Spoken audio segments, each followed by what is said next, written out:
What's good? What's good? We back. We back. It's the Boston Clinic more early morning grind. We in this whole man. Y'all know what the business is, dog. Shout out to everybody, the whole LDBC. Shout out to everybody else that's working. We in here, man. We in here.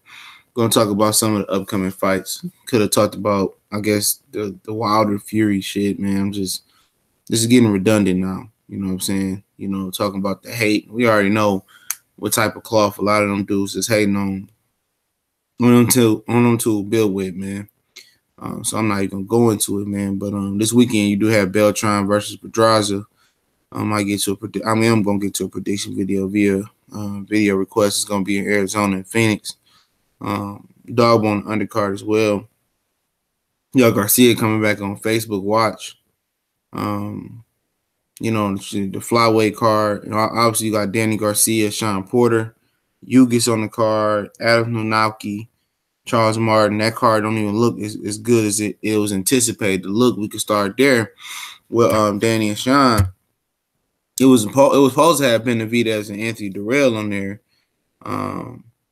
Nauki and Charles Martin. It's a solid fight. But other than that, it's a top heavy card. And it is what it is. You know what I'm saying? I'm not impressed by the undercard, but the main event is a good one. It is. What's up, Renardo? So it's a really, really good main event. So you can't knock it. That same day, you got Amir Khan taking on Samuel Vargas as well in the UK from Birmingham, UK. Amir Khan is slated to face. Some people believe he will be facing Manny Pacquiao. All right, and in December, and I'll take that fight. I appreciate it, Mr. Bisson. I'll take that fight with Pacquiao and Khan at this point. It'd be nice if you get the winner to fight Bud Crawford sometime next year, but I think that's highly unlikely. I know Khan is trying to chase a title at 147 pounds after going for the whole Gusto versus Canelo Alvarez. What's going on, Mr. Finisher? But that's a fake title. I mean, you can, say what you say. You say what you like. But I think Khan and Pacquiao, I think that's an interesting fight. I'd rather see Brook and Khan still. But Miller in Brazil, what's up, World Breaker fighting?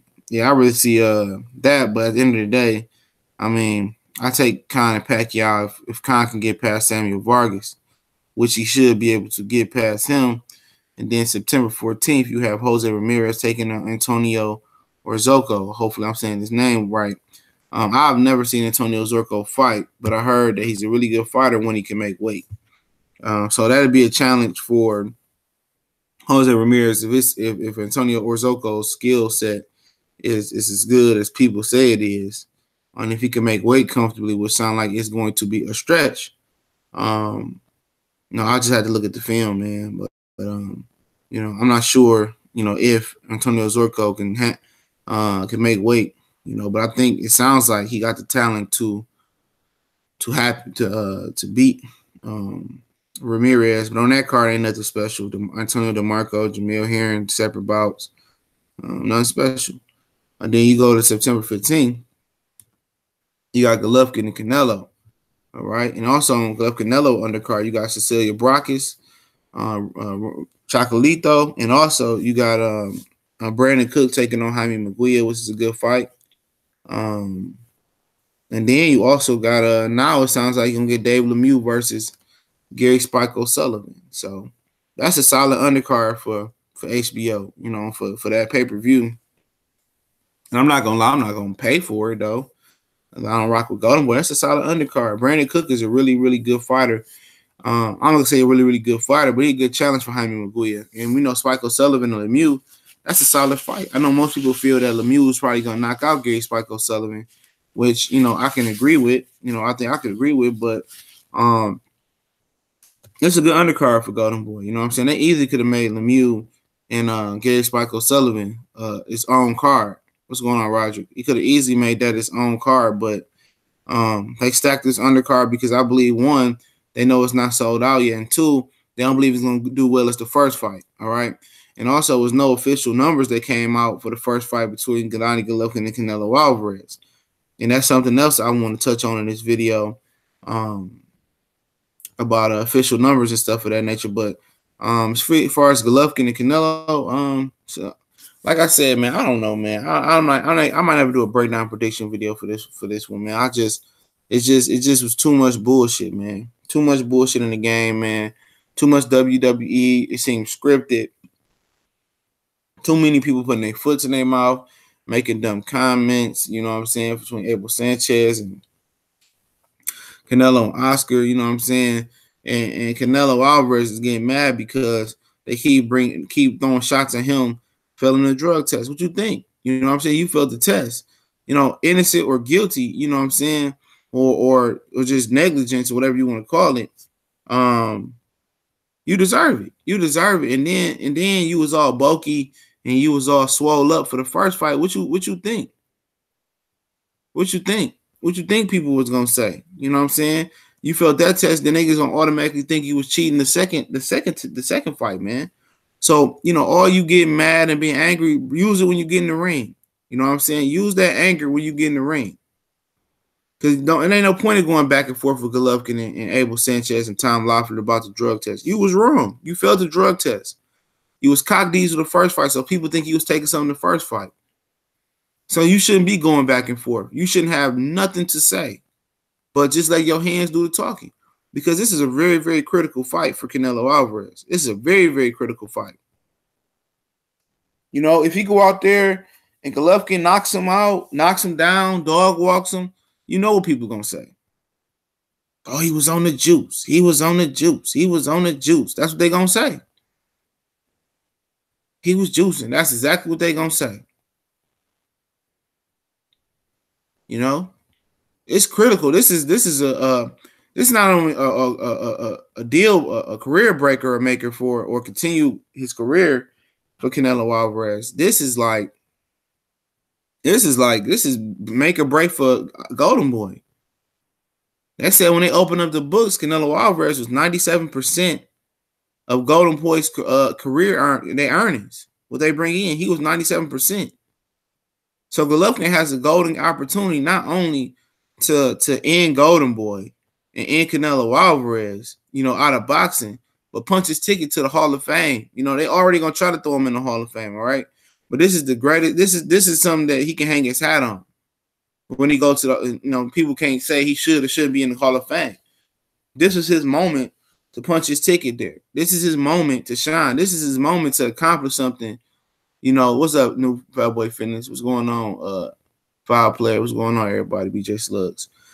This is his opportunity to have a highlight reel fight. You know what I'm saying? Bernard Hopkins didn't have a lot of highlight reel fights at middleweight. And one he lost against Roy Jones, which is no shame in you losing to that Roy Jones. But like I said, you know, if Golovkin don't beat Canelo this time, man, he don't deserve to be in the Hall of Fame, man. Real talk.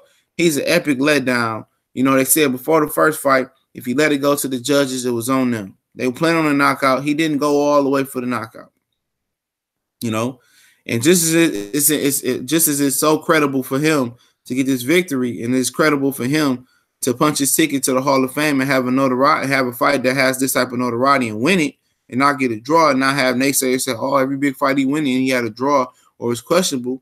He got to win it for Canelo. If he don't win it, or if he get beat really, really bad, people gonna say he was juicing. But I believe the fix is in this fight, man. You know, they might have paid Golovkin to lay down, man. I'm telling you, man, they might have paid that man to lay down. Because a dude that's almost 100% worth your earnings, they not letting Canelo go down, man. That's why I'm not supporting that whole man. And then you got September 22nd, you got Anthony Joshua taking on Alexander Povetkin.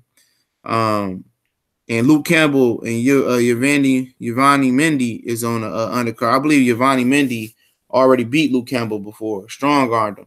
Also, they put Lawrence O'Callaghan on the undercard as well, too. So it ain't a terrible undercard. Lawrence O'Callaghan, I like him as a cruiserweight. Really, really solid fighter, really long, really tall, brings a lot of power, wiry, strong, like 6'3", 6'4". He might be even taller than that. So he eventually, when he grows into his body, he eventually be a heavyweight. You know what I'm saying? But I mean, September is a good month for fighting.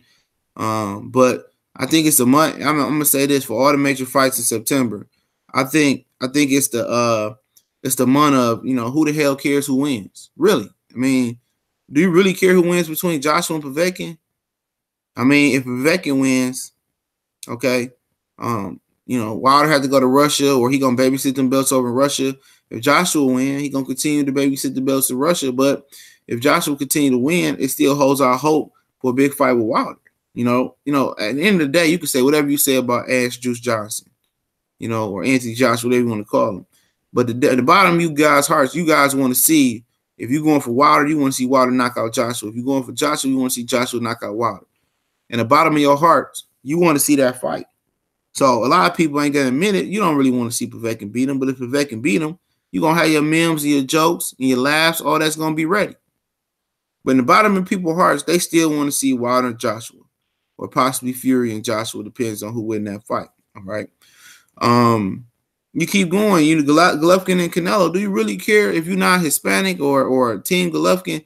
Do you really care who win that fight? No. It's another one. You don't really care who win the fight. It don't benefit you.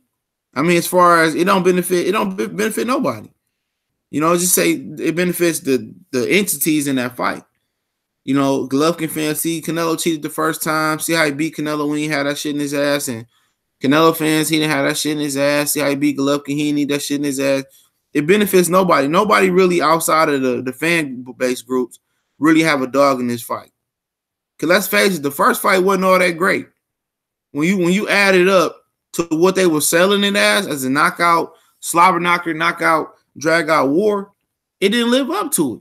You know what I'm saying? It didn't live up to that. And a lot of fans was mad because Canelo Alvarez moved the way he moved. What up, Harold Tatum? I see him. What's up, Mark? I see you. Yeah. You know what I'm saying? A lot of fans wanted to see that. They want to see a knockout, drag out war. They didn't get that. It's another fight that, I mean, who you really care to root for? Are you really looking forward to that fight? You really rooting for Canelo? You really rooting for Golovkin like that? I don't think so. I think that turned a lot of fans off. And then Danny Garcia and Danny Garcia and Sean Porter. You know what? The only interesting thing about that fight is they're gonna fight Free Smoke Jr. They're gonna fight Bud next. If not, I mean, what's the intrigue about that fight? No intrigue. You know what I'm saying? You don't care who the third or fourth or the fifth best welterweight is. You don't. You know what I'm saying? Especially now, this fight would be intriguing if you knew these guys had already signed a contract to fight Earl Terrence next. It'd be interesting. You know what I'm saying? It'll be interesting, but it's not interesting. It's not interesting. You know what I'm saying? These dudes' track record.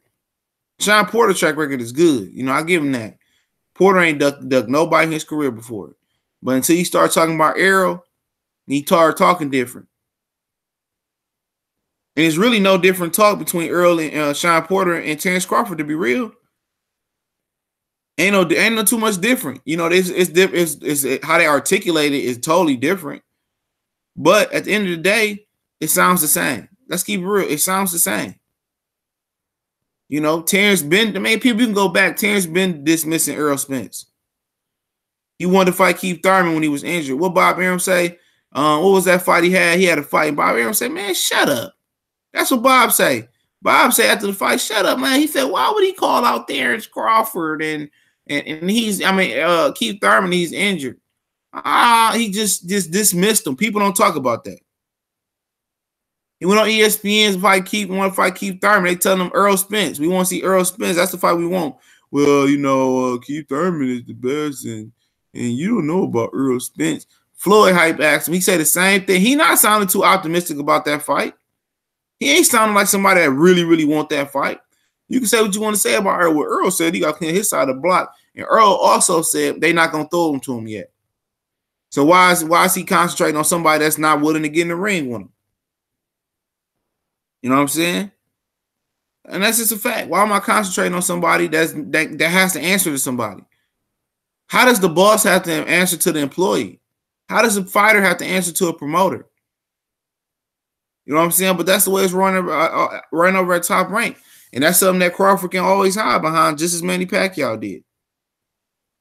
And people will say it's different, but it's really not different. The only difference is that he got the complexion for your selection. That's the only difference. He got the complexion for your selection. He black this time. He ain't Filipino. You know what I'm saying? He black this time. And now that just shows you people ain't straight shooters. They ain't consistent on what they saying. Because the same people that Pacquiao was doing this shit for, the same channels and the same people was killing Pacquiao. But since Crawford is a brother, Crawford is just Crawford fight anybody. I mean, Crawford, so fucking Manny Pacquiao. What the fuck is you talking about? Pacquiao be way better people than Crawford can dream of. Crawford ain't did shit for real. The way y'all go through other people's resumes, shit, Crawford just improving as a lot of other fighters y'all say is, man. Y'all act like this motherfucker then went on the gladiator war. Like this motherfucker just then went through back in the medieval time, just slaying the Romans and slaying the Greeks and just killing all the Greek guys and shit, man. That's how y'all act like it is, man. This motherfucker, man, y'all talking about Errol Spence ain't had no win. That motherfucker ain't beat nobody that I'm impressed with. Y'all talking about weight bully. That motherfucker 177 pounds fighting at 140. Fuck out of here, man. Now, October 6th, you got that shitty ass card in Chicago. I ain't going to that shit, man. But you got Baturbia taking on Callum Johnson. I have never seen Callum Johnson fight.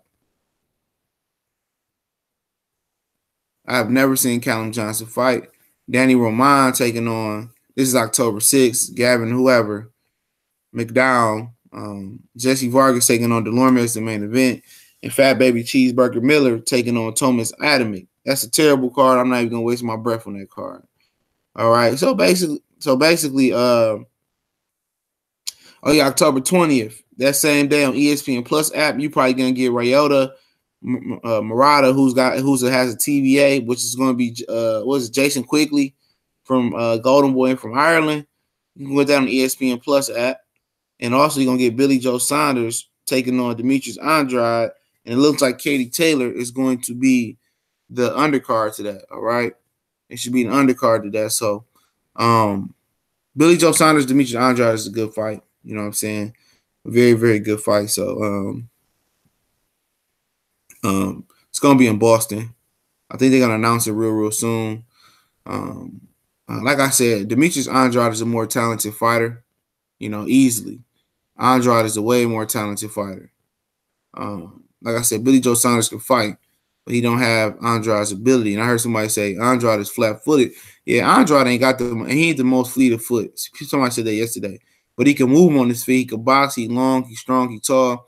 He'd be the best fighter that Billy Joe Saunders fought. And I think Billy Joe Saunders would be the best fighter that Andrade has fought. I think Andrade is a better fighter. You know what I'm saying? I don't think Billy Joe has ever seen somebody like Andrade. You can say what you want to say. You don't find Andrade over there in the UK. You know what I'm saying? You don't find Billy Joe Saunders in the UK to spar against.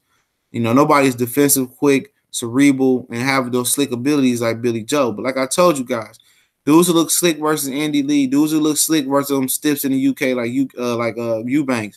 He'll look stiff like versus Dave. He'll look good versus stiff like Dave Lemieux. But when you put him in there and Billy Joe Saunders, you put him in there with Willie Monroe, he didn't look that good, did he?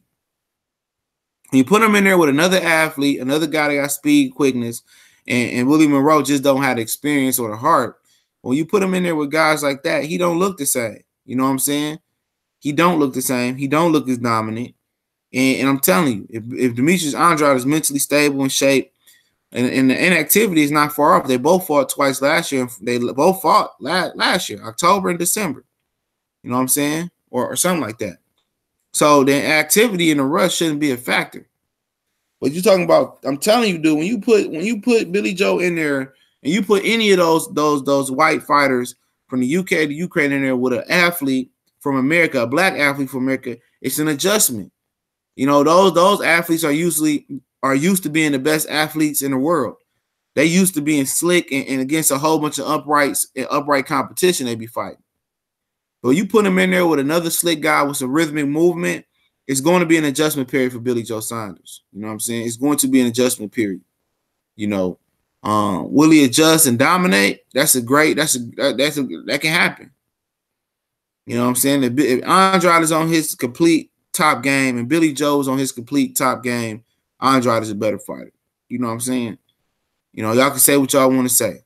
Look at the Willie Monroe fight. He struggled with Willie Monroe. That's because Willie Monroe was fast and quick and all that type of shit. They both was counter punchers too, was why it was an ugly fight. You know? But like I say, if they both on top of their game, it's Demetrius Andrade, all right? And this is the last fight we're gonna talk about. We're gonna go about 3 months out. Yeah, about 3 months out we go. Derevchenko, Danny Jacobs. Also on that same day from New Orleans is going to be the first round of the World Boxing Super Series tournament. Regis Prograis will be taking on Terry Flanagan. All right. I'm not gonna talk too much about Prograis and Flanagan. That's a body bag. We all know that. Prograis don't body bag that man. He don't deserve to be in that tournament. All right. But he should. He should show Maurice Hooker how it's done. But Jacobs and Derevchenko, I'll probably be going to that hole, man. That's for the vacant IBF belt. What up, CB Sports? I see you. That's for the vacant IBF belt. Yeah, man, I like this fight a lot, man. I think I favor Danny. I'm going to support Danny Jacobs. Big Danny Jacobs fan, but I think it's a tough fight. You know, Derevchenko. Derevchenko is a tough fighter. He got a tough style. He got that bend up and pop up type style. And that's tough to deal with when you bending down, popping up. He fights with a rhythm. He's not your typical Eastern European. Quick hands, aggressive. Jacobs definitely got the height advantage, and Jacobs is going to want to keep him at range to keep him at the end of his punches. But can Jacobs do that? You know what I'm saying? And Jacobs definitely don't want. I mean, I know Derevchenko is looking at the Selecki fight and salivating, but remember, Selecki was like 6'1". You know what I'm saying? Selecki was like 6'1". So Derevchenko's 5'9". Danny got a height and reach advantage, I'm pretty sure. And Derevchenko is going to try to walk Danny down. You know, yeah, they had the same trainer. And Derevchenko is going to use angles, and he can be beat. Brian Carlos Castano, the regular WBA 154-pounder, beat him. You know what I'm saying? Very skilled guy. He beat Earl Spence in the amateurs as well, too. You know what I'm saying? He beat Derevchenko in the World Series of Boxing. And him and Danny Jacobs have similar physical traits as far as height and length. You know?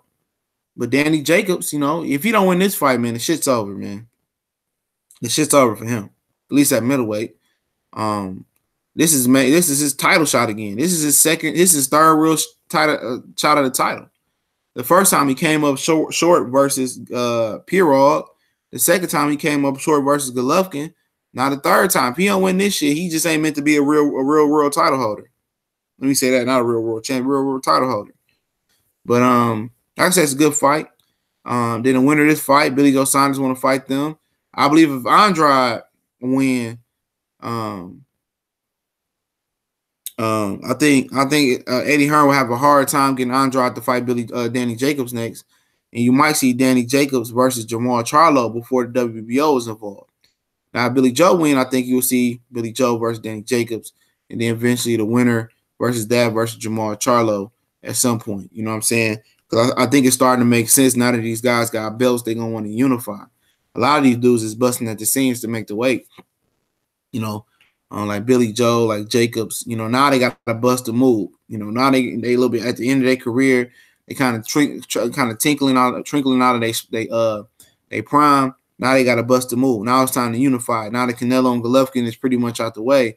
I believe the winner of Golovkin and Canelo will drop the WBC belt.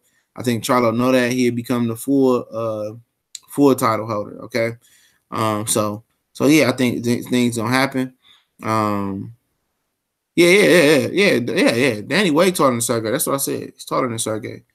Sergey's shorter, but like I said, I think a lot of good fights gonna happen in the middleweight division. Like I said, also the World Box Super Series tournament. I'll talk about that a little bit later. They got a third weight class that I don't understand why, but definitely appreciate you guys for coming on, man. I'm gonna go ahead and log off.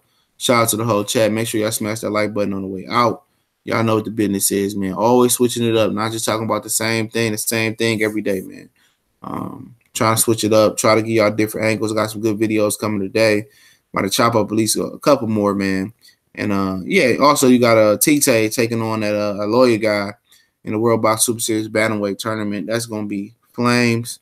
But you know, it is what it is, man. You got a lot of good fights coming up, man. Solid fights.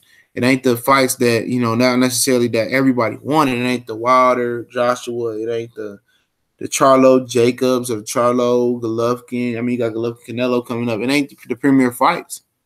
It ain't the premier fights that you want. What's going on, Corey Lee? It ain't the fights that you want. You know what I'm saying? It's some good fights, but I mean, it ain't the premier fights, man. I mean, come on, man. You want Crawford Bud, you want Joshua Wilder, you know, you want the good shit. You know what I'm saying? You want to see Keith, at least you want to see Keith Thurman come back and do something positive. You know, you want to see Keith Thurman have his second and third tune-up right now. You know what I'm saying? But hey, that's the sport of boxing. You know what I'm saying? The little guys are giving us the fights we won at 118, and I salute the bantamweights, and I salute the 140-pound division. And it's shame on the heavyweight division. You know, obviously reasons why. It's definitely shame on the welterweight division. It's shame on the featherweight division. You know, it's a lot of shame. It's a lot of shame around here, man. A lot of shame. And these dudes is killing the sport, man. They're killing the sport. You know what I'm saying? Everybody worried about their pockets, but when they retire, to end on this note, when these niggas retire, how did you lead the game? How did you lead the game? You know, you left the game worse than you found it. But luckily, you got guys like Jaron Ennis and Richard Hitchens and B-Hop and Erickson Lubin and Lil B-Hop. I mean, you got guys like Devin Haney, Teofimo Lopez, Shakur Stevenson, Mick Conlon. I mean, you got all these guys that want to fight the best now. They all call him to be on the fast track. You know what I'm saying? They see Lomachenko get on the fast track. Everybody want to be on the fast track. And that's good because, you know, most of the time, them dudes might not be ready for that, you know? But at least these dudes want to fight the best. At least these dudes ain't talking about padding their records up the way a lot of other fighters did in the past. At least they want to fight the best. And I think boxing is going to be in better hands in the next generation coming up than this generation, I believe. These young dudes want all the smoke. But it's the Boxing Clinic and more. If you want to get down with the Boycott Group for the Danny and Sean fight and other fights we gonna boycott, I'm alive to do a fight party in this Facebook group. The link is in the first link in the description. Go ahead and I've been getting a lot of requests, so I'm gonna go ahead and improve everybody that come through. Only rule I have is don't share the stream outside of the Facebook group, because then the stream will go down. So we'll be streaming Danny and Sean live. The point of it is to take the viewership back and take as many views away from that fight as well. People say, oh, you get mad at Kenny and Danny. No, I'm just mad that Kenny and Danny hasn't fully committed to fighting Earl Spence next or fighting Terrence Bud Crawford next. And then you guys are going to be complaining when they fight Andre Berto, Lippiesa, or Broner or something like that next. At the end of the day, I'm just going with my heart. I'm not mad at you if you do join. If you don't join, I'm not mad at you if you don't join. You know what I'm saying? I'm not forcing you to join. If you say this is a great fight, it is what it is. You say it's a great fight. But it's a fight that you should have got 2 or 3 years ago, all right? But it's just my opinion. Also, we're on Facebook, Instagram, Twitter. Also, the Raw and Cut podcast. Hopefully, Cali back on schedule today. We can record some more. And we always love having on guest appearances. So go ahead and email me or DM me on Facebook, Instagram, Twitter, which those links are in the description, and my email's in the description. And we'd love to have you on, you know, for episode 2. So shout out to all the brothers out there. Much blessings, man. Y'all subscribe to Corey Lee. Shout out to Brad Pearson. I see you. And y'all know what the business is. One time for the one time. We gone.